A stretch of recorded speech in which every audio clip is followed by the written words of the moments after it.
Capricorn, this is your horoscope for June 2016 with me, Lada, from Astrolada.com, for everyone who has their ascendant, sun or moon in Capricorn. So what does June bring for us, for you Capricorns? Well, there is a big stellium of planets that will pass through your 6th house. This will be the Sun, and Mercury and Venus. So there will be a brief activation for this month approximately. That will make you focus your energy, your effort, your consciousness into matters of 6th house. 6th house on the material level rules our routines, daily routines and habits. So they can be like a renewal there. They can be the need to put extra attention to those duties and responsibilities. The 6th house is a very practical house. For example, it's about solving problems, it's about running errands, completing them, it's about working on a project behind the scenes. It's also about work and efficiency. So these planets can help you be more efficient at your work, can help you get a lot of things that we don't usually like doing, to complete them, to put them behind your back, and it's basically like running errands, like working on something that requires more attention and detail, on solving practical problems of any sort, because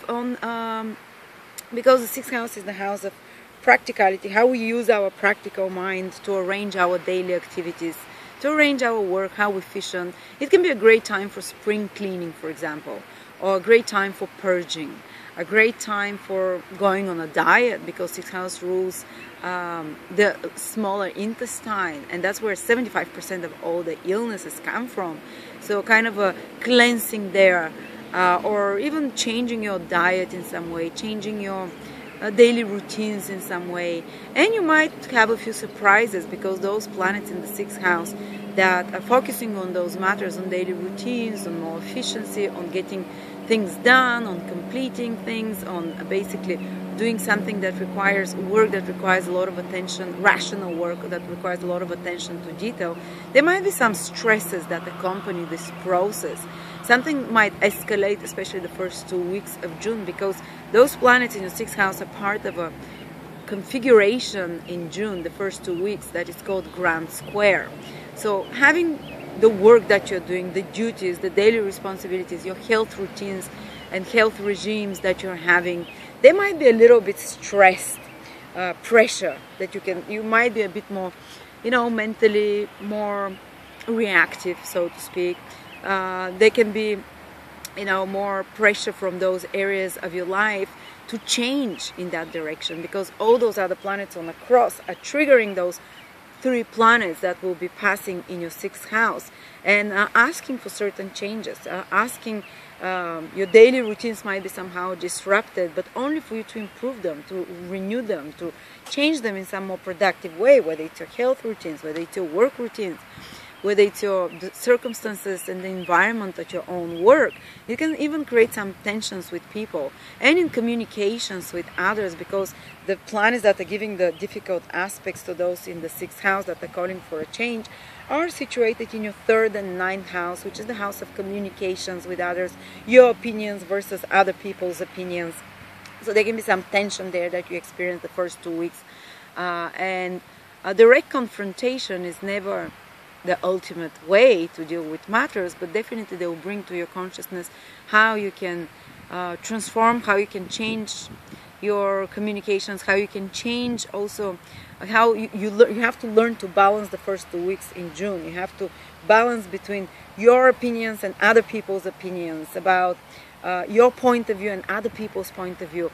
But the first 2 weeks there is definitely a huge shift in your mental in your mentality, in your way of thinking, because all those planets in the Grand Square triggering the mental houses, the house of the lower consciousness, the house of the practical mind, the house of the higher consciousness, the house of the conceptual mind, the house of our belief systems, then the house of our practical mind that we solve problems with, versus the part of the mind that is the intuitive, the subconscious mind that we intuitively suss out things with. So there can be some tension there, and usually when there is a Grand Square in those 4 houses. These are the mental houses. A person can feel a bit more apprehensive, a bit more worried, mentally, more stress and tension that comes to them. But eventually, by the end of the month or even the middle of the month, you see that your thinking is changing, that your belief systems are changing, that your ways of communication are changing, that your ways of speaking out your truth is changing, and that the ways you communicate with people on a day-to-day level is also changing, and how you perceive reality on a day-to-day level. So it's like almost like a spinning of wheel of your perceptions, spinning of wheel of how you see reality, of your beliefs as well, of your daily routines in a sense. All those changes can happen there. And also shifting, your 12th house is also triggered. They can be, with Saturn there, they can be a shifting in your subconscious fears that have been blocking you, in something from the past that is out of your consciousness, that you've forgotten, because that's the subconscious from past lifetimes, or kind of self-sabotaging behaviors you have, something that you even, something that is forgotten that becomes more clear to you, and that shifts and it's released from you. This grand square it builds up the tension in your mind, it builds up the tension in your subconscious and in your conscious mind. So this push through psychologically can happen. This mental change of point of view can happen for you. And actually it's a very good time for any kind of research, because those houses are the houses of they're called mutable houses that are being triggered by the grand square for you. And they are the houses of completing things. So there's certainly a theme of completions that is happening this month for you in June. That is something, wrapping something up and researching. It's kind of like the winds are shifting because these are the houses that correspond to the seasons, which are when the seasons are changing, like March, like June, like the end of spring, the end of summer, the end of winter, the end of autumn. So there's like starting a shift. You see how it's also shifting your mentality, but it's almost like preparing you for new beginnings that are coming when the sun moves into Cancer and triggers your cardinal houses, which are the houses of action, which are the houses of getting things done and starting to, come out somehow and be more active in a sense. So it's more like now this month you're more preparing behind the scenes, researching, looking at new alternatives and possibilities, because this grand square is triggering these houses of research, of investigating, of looking at different options, of wrapping things up from the past and preparing for some new things for the future. And you can start acting on them when the sun goes in Cancer and triggers your cardinal house. So it's happening, towards the end of July onwards, but till then you're preparing in some way. And there can be changes that are happening not only in regards to your work in some way, in your daily routines, but also the 9th house, which is like something to do with travel can be triggered, something to do with higher education, something to do with foreign countries, something to do with pre-qualification as well. This is the 9th house. Something to do with travel. 3rd house is also travel. Something to do with moving as well. 3rd house is moving. Something to do with studying, learning new skills as well. That is pushing you to make a change, to have some kind of this grand square is like the wheel of fortune that spins, and in those areas of your life you can expect shifts. Definitely, that's it. New manifestations of sorts, and they might feel a little bit painful, like a birthing process, or a little bit worrisome, and you're stressed about it. But don't worry. And I'm talking about that, and I'm seeing a cute rabbit here. And rabbits are connected to people being fearful. Rabbits are very scared, but the shift moving, and the changes will happen quickly within a couple of weeks as well. So by the end of June, you'd have like a new mental outlook and be prepared for new adventures. And another thing that is happening, Capricorns, is that Mars is going retrograde in your 11th house. And the 11th house, and it's going to be there retrograde for the whole of June. So the 11th house is a very social house. So maybe you have to reconsider certain friendships, your social environment, your social connections with others. Maybe there might be escalation of an issue of a friendship that you speak up, or a friend speaks up, or a friend that it's kind of... and Mars retrograde is like a surgical knife. It wants to cut out the things that are no longer necessary.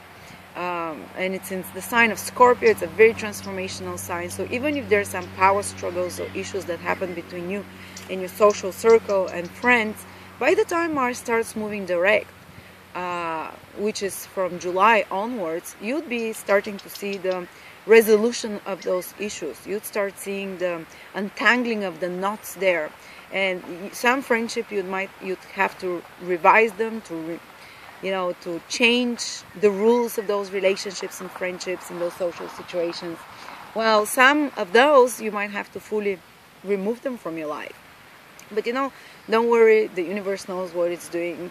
Don't be overly reactive again while Mars is retrograde. Just do retrospections in regards to all those matters, in regards to matters of friendships, your social circle. And when Mars starts moving direct, you'd feel more empowered in those areas, and you'd have strengthened some relationships and build them on a different, more honest foundation, because Mars is a very cutting planet. And if you have not been honest or rightful, it's like almost like these aggravations and complications of relationships can happen. But the 11th house is also the house of your goals, long-term goals and dreams. So there might be you reevaluating some long-term goal and dream and restructuring it and changing how you want to go about it, or even removing certain such long-term goals and dreams from your life, which are no longer, how do I say, they're no longer supportive, and Mars will remove them like a surgical knife again, or will restructure them in some way that you're able to pursue with more power when Mars starts moving direct. And you can basically re-examine some of those long-term goals. It can also be asking you to work on some project which will become gainful for you once Mars starts moving direct, because the 11th house is the house of gains and the house of earnings as well.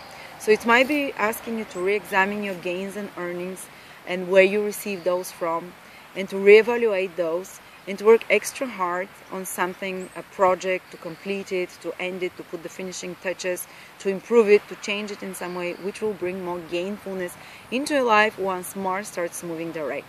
So that's about how I see things for you, Capricorn. Thank you very much. You're welcome to subscribe to my Facebook page, Astrolada, where I do give free horoscopes and readings for people. You can win them with me or one of my psychics, or you can contact me there. And I do daily updates, astrological updates on esoteric, on astrology, on anything occult and spiritual. Thank you very much, and I'll see you next month.